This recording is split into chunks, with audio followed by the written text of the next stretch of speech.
Here's the formula for success and the formula for failure. Here's the formula for failure. A few errors in judgment repeated every day.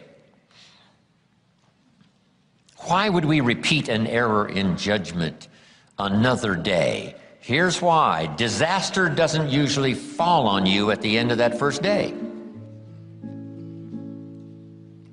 If you suffer dire, disastrous consequences the first day of mistakes, see, we would quickly change. I mean, overnight, we'd be burning the midnight oil, how to avoid and change it all so that these disasters don't happen again. But failure is subtle. Failure just takes you down the road you really don't want to go, but it doesn't seem like the consequences are going to be severe at the end of the first day, at the end of the first week. But you can't let yourself get faked out. The guy says, I've been eating junk food for 30 days and look how healthy I am. See, he's faked out. He's misguided. He doesn't understand. You can't judge just after 30 days.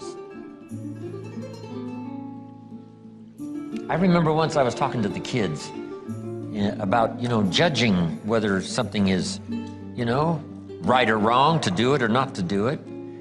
And I had a candle, and I lit this candle, and I said to the kids, I've heard that if I put my finger in this flame, this fire of the candle, that it will burn my finger. And the kid said, yes, it will. If you put your finger in this flame from the candle, it will burn your finger. I said, well, I don't really know, but I'm willing to try it. So I stuck my finger in the candle flame like this, and I said, my finger appears to be okay. And I did it again, pulled it out, and I said, my finger appears to be okay. And they all said, no, Mr. Rohn, you can't judge whether or not the flame will burn your finger just by going like this. You've got to leave your finger in there just a little longer. I got the message. And they got the message. You can't eat junk food for a month and say, look how strong I am. Because already you have started down the wrong road, but at first the consequences aren't disastrous. Your whole life isn't upside down. You haven't ruined your whole life and you're going to have a heart attack at the end of 30 days, no. But subtly, month by month, and a little more experience eating junk food, and sure enough, now the consequences would start to show. So here's what wisdom is: trying to learn early the consequences of errors in judgment, poor behavior, poor language. And then try to learn from others that have gone down a disastrous road, and sure enough, they suffered the consequences, and you say, wow, then I'm going to change direction because I don't want those consequences. That's called being doubly smart.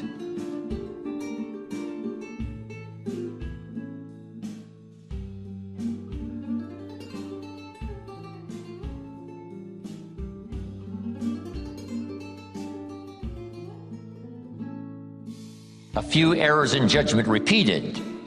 It's easy to repeat. But a few simple disciplines practiced every day. And you can turn anything around. Once you see that you're suffering either early consequences or severe consequences, all you have to do now is shut down that route. Pick another destination and start going that way with some easy disciplines that day by day gather momentum. And now one success leads to another, leads to another. Here's what we call that: disciplines. Easy disciplines. And then remember this in your personal development quest: all disciplines affect each other. Every discipline affects the rest. Every lack of discipline affects the rest.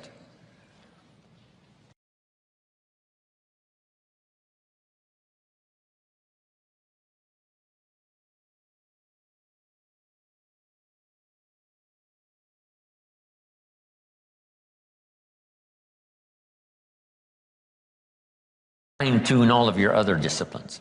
Each new affects the rest. Each lack of discipline affects the rest.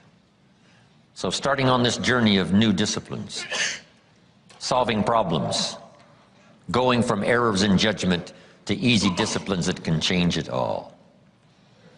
And if you start that journey, it doesn't take long for new signs of success to appear.